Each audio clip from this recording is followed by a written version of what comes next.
Mozambique, Angola, Rwanda, Nigeria, Morocco, Tunisia and Ghana.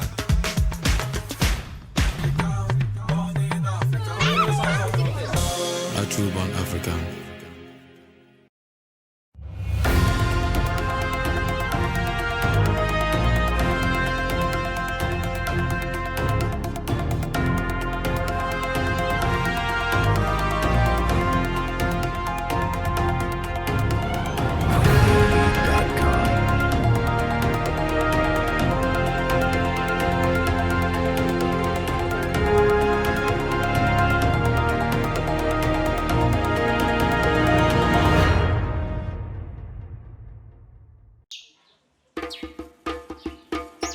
Vu de loin, certaines populations villageoises peuvent avoir la conviction que certaines grandes métropoles camerounaises vivent à l'abri de besoins dits primaires, à l'instar notamment de celui en eau potable.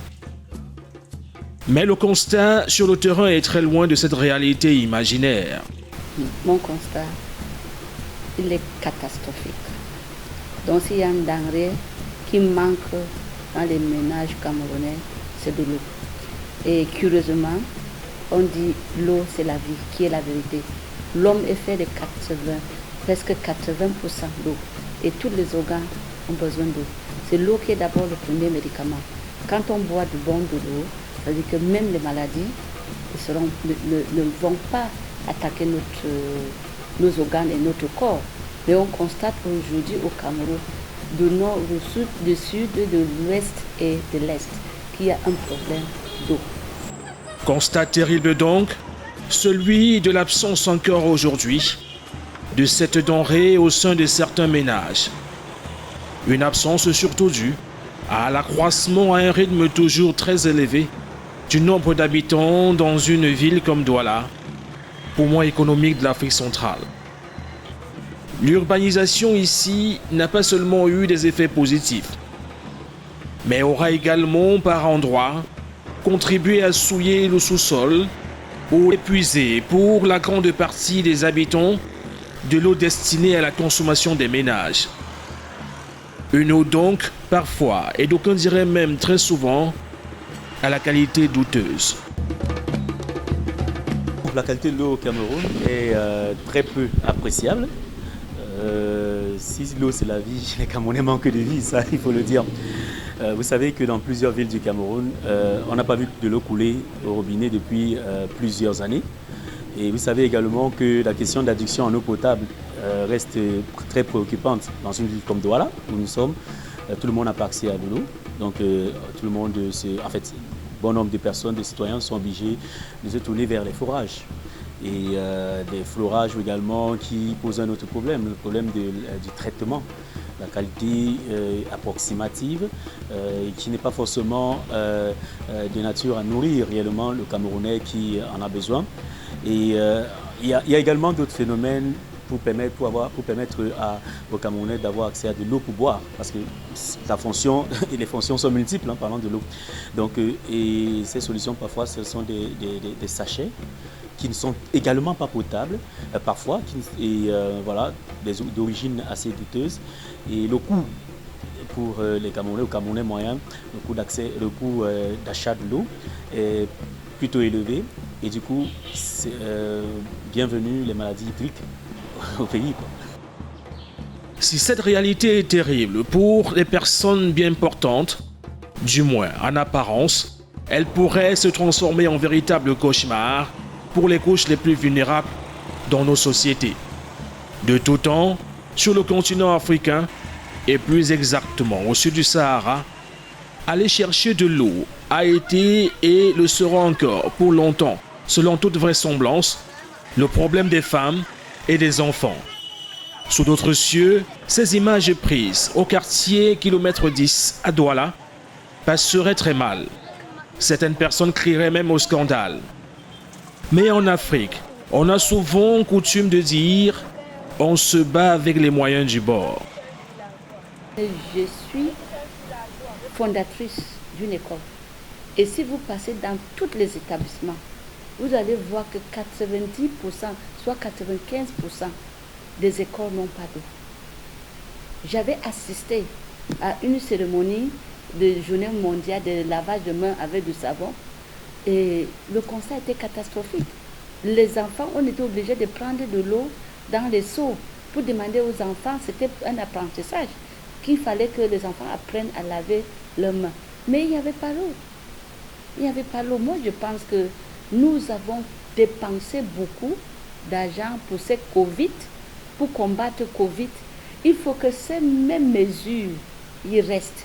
Parce que nos problèmes sanitaires, que ce soit le choléra, que ce soit le typhoïde, que ce soit je ne sais pas, le palu, toutes les solutions vont venir de l'eau. Et surtout de bonne eau. On ne parle pas seulement d'eau. Il y a l'eau potable, l'eau buvable. Il faut que chaque Camerounais, chaque Camerounaise est en mesure de trouver de bonne eau à boire. Dans les villages, il y a les mamans, à cause de ce qu'on appelle sécheresse, beaucoup de petites coups d'eau là où est parti pour puiser de l'eau, beaucoup ont séché. Aujourd'hui, il faut qu'il aille très loin. Les enfants sortent de l'école, ils rentrent encore à la maison. Il faut qu'il aille loin pour trouver de l'eau. Malheureusement donc, comme on peut le constater, tout le monde n'a pas les mêmes armes pour mener le combat de l'accès à l'eau potable et le gagner. Aqua, bureau de l'association humanitaire Une lueur dans la nuit. Madame Eponon en est la directrice. Sur les murs de cette minuscule salle qui lui sert de bureau, des photos avec des personnes handicapées. Images saisissantes et démonstrations du courage des membres de cette association qui, au prix d'énormes sacrifices, souhaitent aider les couches de la population parmi les plus défavorisées. Beaucoup ne peuvent pas se déplacer pour ne serait-ce qu'aller au marché pour avoir de quoi manger. Ce qui fait que chaque fois, nous mettons sur place certaines personnes qui se déplacent pour aller à leur rencontre. Et en principe, il était question que nous fassions les actions 3 fois par an. Au mois de mars, il faut offrir les chaises roulantes. Au mois d'août, le kit scolaire et en décembre, l'arbre de Noël. Bon, depuis un certain temps, depuis l'année passée, nous avons eu des difficultés parce que n'ayant pas de moyens pour le faire comme habituellement, nous sommes maintenant obligés d'aller de temps en temps chez eux à la maison pour voir ce qu'il faut faire, leurs besoins. Et beaucoup se trouvent qu'ils n'ont pas de possibilité pour ne serait-ce que manger. Il faut leur donner de quoi au moins se nourrir. Et parmi ces femmes handicapées, beaucoup ont des enfants. Il y a une qui a 5 enfants. Des personnes vulnérables donc, qui souhaitent se prendre en charge, mais qui sont au-delà des problèmes déjà nombreux, qui meublent leur quotidien, confrontés à une autre difficulté plus grave encore. Maintenant, il y a une difficulté qui s'ajoute, le problème d'eau. Vraiment, une handicapée qui n'a même pas de chaise roulante, elle est obligée de boire n'importe quelle eau qu'on lui présente parce qu'elle ne peut pas aller s'aligner quelque part devant un robinet, passer toute la journée parce qu'elle a besoin peut-être d'un bidon d'eau. Elle est obligée de prendre n'importe quoi et c'est comme ça qu'elle se retrouve avec de multiples maladies, la typhoïde et ceci et ça. Ça devient encore plus compliqué. Il faut amener à l'hôpital, il faut les amener à l'hôpital, il n'y a pas de moyens, elles sont couchées partout parce qu'il n'y a pas de possibilité. Et là, présentement, nous avons besoin, vraiment, je ne sais pas comment on pouvait faire pour nous aider afin de pouvoir venir en aide à ces personnes-là qui sont bloquées à la maison et qui ne peuvent pas avoir de l'eau, qui ne peuvent pas avoir une eau potable.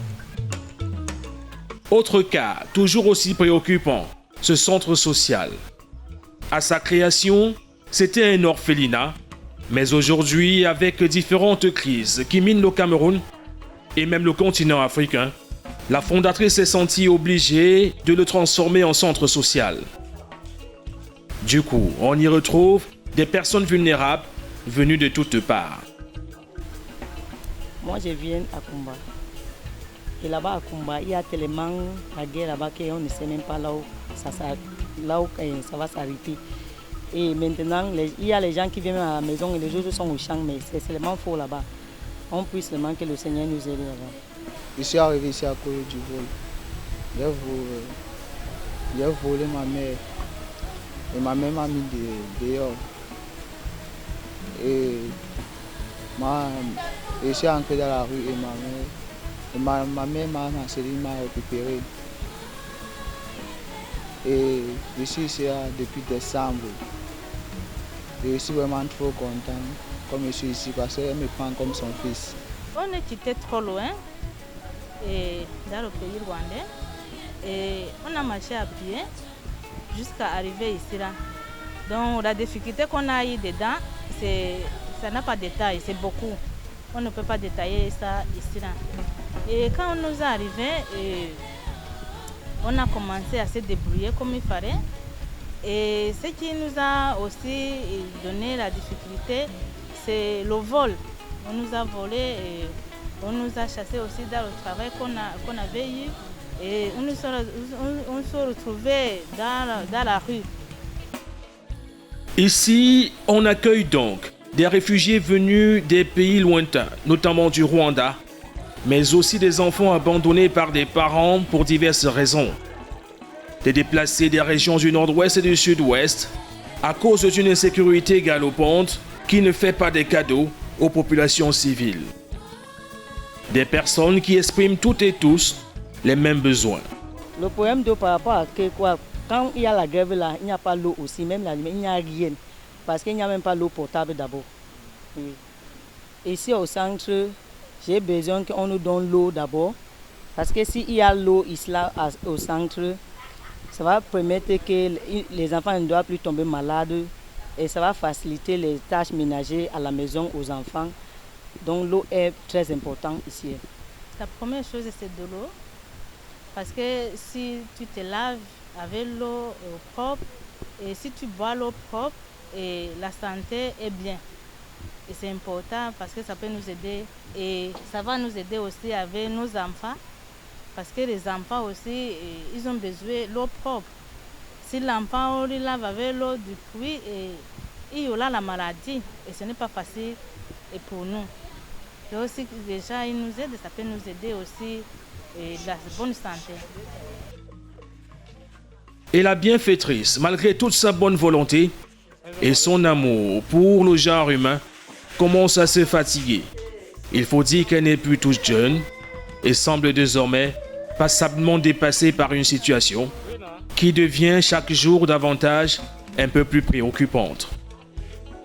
Ici au centre, par exemple, nous avons besoin d'eau potable. Ces gens qui ont traversé des forêts, qui ont traversé des cours d'eau, qui ont traversé des cadavres pour se retrouver ici. S'ils se sont retrouvés ici au centre, c'est pour être à l'aise. C'est pour retrouver la joie qu'elles ont perdue.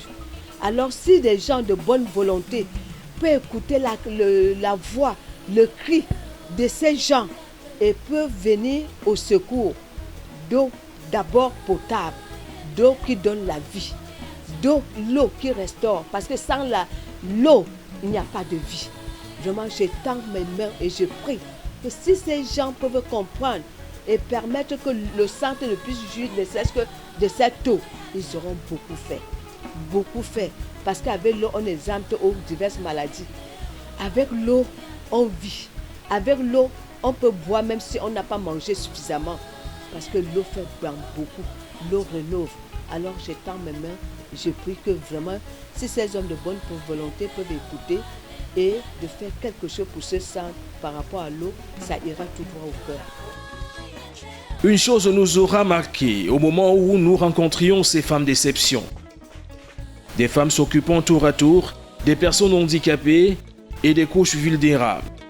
Elles auront certes tendu la main pour demander assistance, mais en indiquant qu'elles avaient besoin de partenariat pour permettre à leurs pensionnaires d'essayer de se prendre en charge et ainsi refuser le statut d'éternel assisté. J'appelle tous ceux qui sont volontaires, les âmes de bonne volonté, de nous venir en aide. Venir en aide à ces personnes qui sont vraiment en difficulté dans les maisons, ces personnes handicapées, surtout les femmes qui ont des enfants, qui ne peuvent pas se déplacer. S'ils pouvaient faire un effort, ne serait-ce que installer des appareils, même chez eux, dans leur maison, pour qu'ils puissent avoir de l'eau potable sur place et ne pas avoir ne pas souffrir et sortir pour se trouver de l'eau à boire. C'est ça le véritable problème. Et là, présentement, voilà les saisons pluvieuses qui commencent, elles ne peuvent même plus sortir. Et même si elles avaient les possibilités de faire même un effort, maintenant, elles ne peuvent pas parce qu'à la maison, ce n'est pas facile. Avec cette pluie et les mares d'eau, il faut marcher, ramper à même le sol pour chercher à avoir de l'eau. Je supplie les gens de bonne volonté, s'ils peuvent nous venir à l'aide ici, qu'on puisse nous donner l'eau, que ça peut nous permettre que les enfants vont avoir l'eau et nous aussi, on soit à l'aise avec l'eau, donc les enfants ne doivent plus tomber malades. On prie que même les gens de bonne volonté peuvent nous aider à nous donner l'eau. Je tends mes mains aux députés, aux maires, à tous ceux aux bonnes volontés qui peuvent être touchés par ces enfants en difficulté, par ces enfants qui vivent difficilement, ces enfants qui avaient perdu la joie et qu'au travers vraiment de cette eau potable, leur redonner la joie, ça m'ira tout droit au cœur. Car je suis la promotrice de ce centre d'accueil, la grâce de Dieu, qui devient autonome depuis 2006.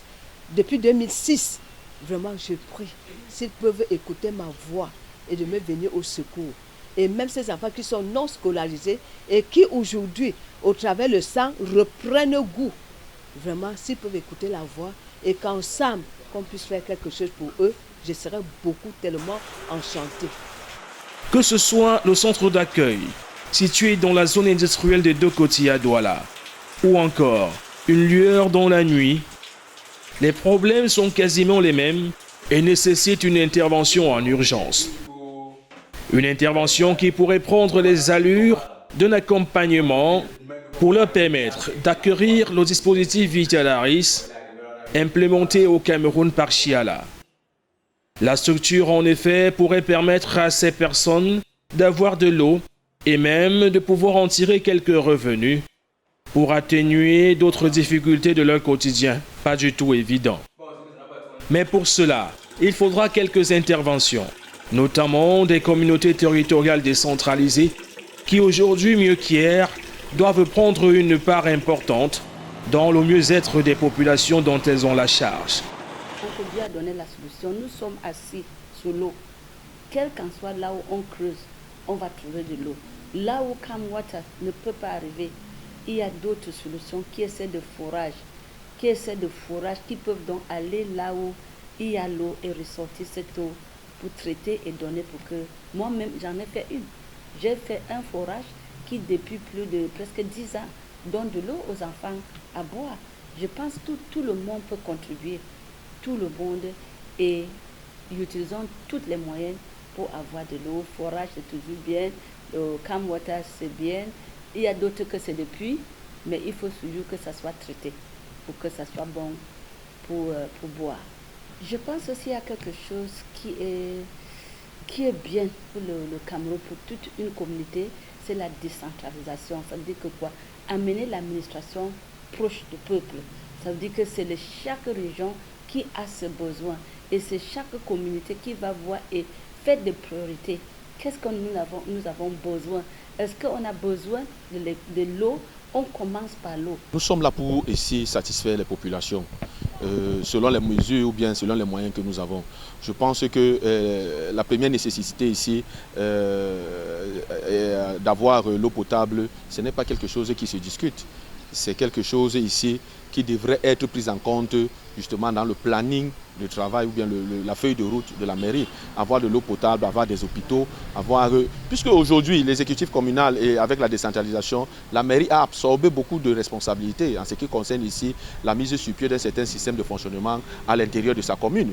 Donc le pouvoir a légué beaucoup, l'autorité gouvernementale a légué beaucoup de pouvoir aux mairies. Et je pense que l'eau, en créant ici des forages pour avoir l'accessibilité à l'eau aux populations, c'est quelque chose ici qui est faisable. Et vous l'avez aussi bien mentionné. Avec ici les corporations, ce sera quelque chose de facilement faisable. Parce que la cagnotte aujourd'hui, qui est en termes justement de budget, permettra ici que cela soit fait. Et comme je l'ai dit d'entrée de jeu, nous sommes là pour satisfaire les besoins des populations en fonction des mesures et ou bien des moyens d'accompagnement que nous avons. Dans les discours, on sent bien cette envie de prendre sa part de responsabilité pour améliorer le quotidien difficile des populations et de ce centre qui essaye tant bien que mal de prendre soin des démunis. Des technologies innovantes existent et, au risque de nous répéter, fonctionnent de façon tout à fait satisfaisante sous d'autres cieux. Comme ici, en Autriche et même en Allemagne, où les populations ont accès depuis quelques années à un système de traitement répondant à toutes les normes en vigueur sur le vieux continent. Le système Vitalaris a effectivement démontré son caractère fiable et est utilisé par bon nombre de ménages ou de groupes associatifs sur le continent européen. Vu sous cet angle, nous aurons bien envie de nous poser la question. Si ça marche de l'autre côté de la Méditerranée, alors pourquoi pas chez nous? Et surtout que les populations expriment nos besoins. Je pense que tout ce qui vient de l'extérieur, on ne condamne pas. C'est d'abord un partenariat, ce qu'on appelle gagnant-gagnant. Donc chacun qui vient, personne n'est autosuffisant.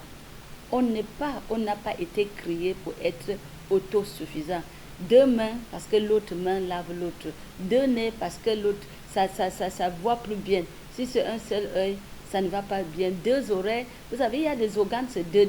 C'est pourquoi? Parce qu'il se dit qu'on va se soutenir. Un partenariat qui vient de l'extérieur, c'est le transfert aussi de cette connaissance qu'ils sont en train de nous faire. Nous ne pouvons que les accueillir et leur dire merci. Je vais profiter de votre antenne ici, justement, en ma qualité de conseiller municipal, pour essayer de lancer un cri d'alerte à tous nos frères qui sont de la diaspora et qui voudraient, de par leur présence, soit en termes de conseil, soit en termes financiers, d'apporter justement ici des solutions ou alors des propositions dans l'amélioration des conditions de vie de nos populations. Vous savez, la diaspora est une force, je voudrais dire, est une force en ce qui concerne ici l'encadrement des populations et un apport assez conséquent vers le développement dans notre pays. Donc, en ma qualité de conseiller municipal, lorsque le moment sera venu, parce que nous savons aussi qu'ils souffrent de cette pandémie, dans la mesure où ils sont confinés, mais lorsque le moment sera venu et que nous aurons la confirmation que cette pandémie est éradiquée, la mairie de Douala 3e en particulier, et je pense toutes les 360 mairies du Cameroun, seront ouvertes à ces partenariats, afin que ici, ce que nous avons toujours prôné, qui est le bien-être des populations, puisse avoir effet. Et leur apport sera d'une très grande efficacité. Je le pense et je le crois. Le dispositif Vitalaris est mis en opération au Cameroun par Chiala et offre, nous l'avons dit, des solutions concrètes aux populations. Dans le cas spécifique des orphelinats, centres sociaux et autres, il nous a semblé percevoir une envie réelle de s'autogérer. Du coup, nous nous sommes rapprochés des experts de Chiala pour comprendre le mécanisme qui pourrait être mis sur pied pour résoudre cette difficulté. L'organisation Chiala a mis sur pied un type de collaboration que nous appelons kiosque partenariat. En fait, kiosque partenariat, c'est tout simplement un moyen de collaborer avec des personnes qui auraient besoin de notre dispositif de purification de l'eau. Alors, nous pensons que nous avons l'essentiel. Nous avons l'essentiel, c'est la technologie, c'est le moyen de traitement. Il y a des groupes, il y a des personnes qui sont bien intéressées à l'activité de l'eau, mais qui n'ont pas des moyens immédiatement pour s'y lancer.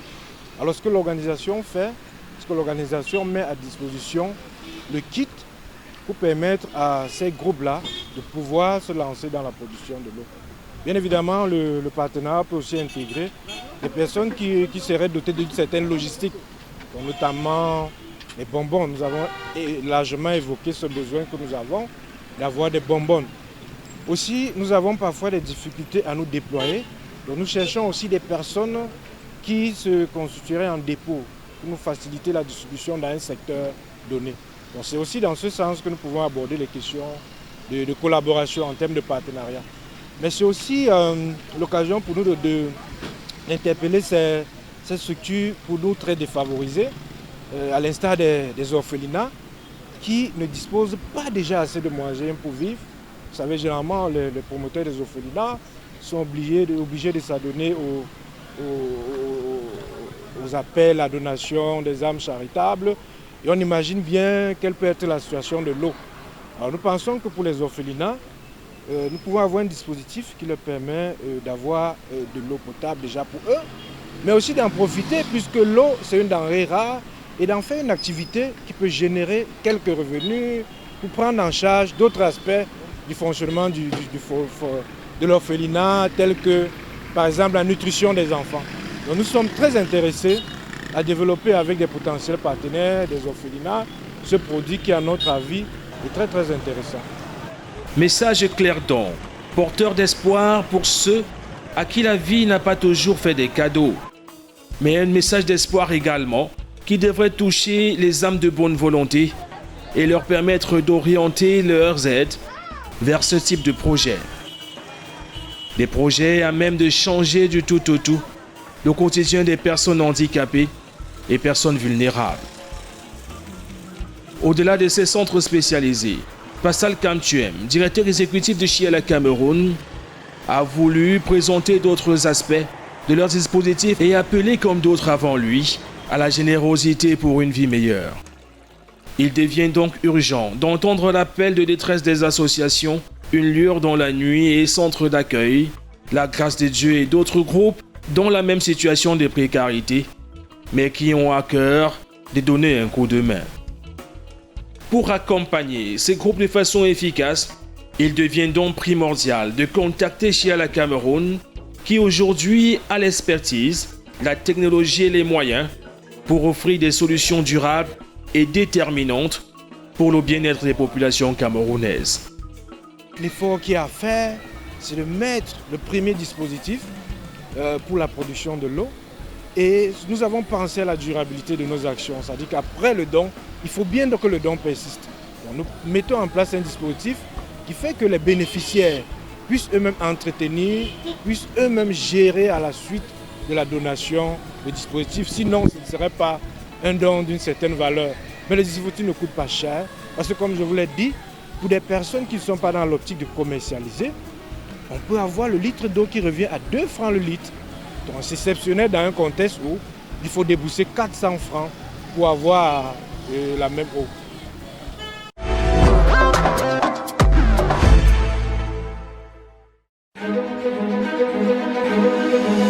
La pauvreté, le chômage et la misère caractérisent le vécu quotidien des populations en Afrique.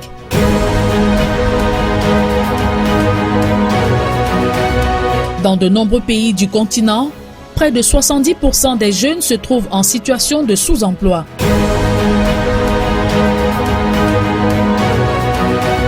Les besoins sont énormes et les offres se resserrent. L'emploi se fait rare et les jeunes sont contraints de se livrer à tout type d'activité pour trouver le pain quotidien.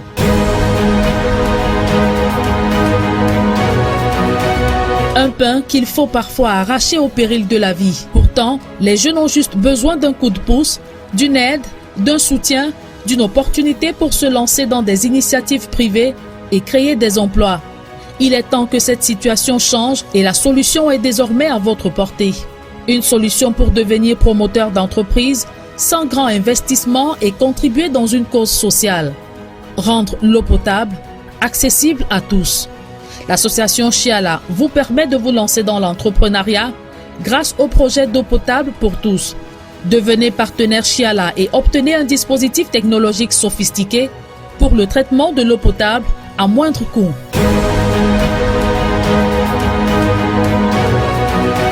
Pour être partenaire Chiala, il vous suffit d'avoir un emplacement bien propre, une capacité de distribution crédible, une cause sociale à servir qui anime votre motivation. Les revenus de l'eau potable Chiala de 50 francs CFA le litre maximum vous aident à fructifier d'autres affaires. Contactez-nous dès maintenant et vous serez servi à la limite des dispositifs disponibles. Infoline 699 82 25 98, WhatsApp 678 99 84 78, Facebook Chiala Cameroun, avec le soutien Radio Africa TV et Canal 2 International.